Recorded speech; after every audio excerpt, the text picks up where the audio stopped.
রাতের দিকে পিৎজার অর্ডার দিয়েছিলেন তরুণী। অর্ডার করার আধা ঘন্টার মধ্যে গরম সুস্বাদু পিৎজার জন্য অপেক্ষায় ছিলেন তিনি। দরজার ঘন্টি বেজে উঠতেই তড়িঘড়ি দরজা খুলে হতবাক হয়ে যান তরুণী। ফ্ল্যাটের দরজায় পিৎজা সরবরাহকারী কর্মীর বদলে তিনি দেখা পেলেন দুই পুলিশ কর্মকর্তার। তা দেখে ঘাবড়ে গেলেন তরুণী। পরে ভেদ হয় আসল রহস্য।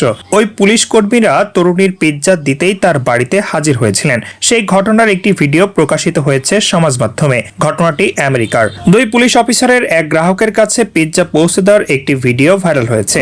আসল ঘটনাটি হলো, তরুণী পিৎজাটি যিনি নিয়ে আসছিলেন সেই সরবরাহকারী কর্মীকে বেপরোয়াভাবে গাড়ি চালানোর জন্য গ্রেফতার করা হয়। খাবার নষ্ট না হওয়ার জন্য পুলিশ নিজেই গ্রাহকের কাছে পিৎজা পৌঁছে দেয়। ভিডিওর প্রথমে দেখা গিয়েছে চালককে গ্রেফতার করে পুলিশ। পরে সেই পুলিশ কর্মীরা গ্রাহকের দরজায় পিৎজা নিয়ে উপস্থিত হন। তরুণীর দরজা খোলার সঙ্গে সঙ্গে একজন পুলিশ অফিসার জানান ডেলিভারির ব্যক্তিকে গ্রেফতার করা হয়েছে, তাই পিৎজা পৌঁছে দিতে এসেছেন তারা। তরুণী হেসে ধন্যবাদ দেন ও জানান তিনি এর জন্য খুবই কৃতজ্ঞ।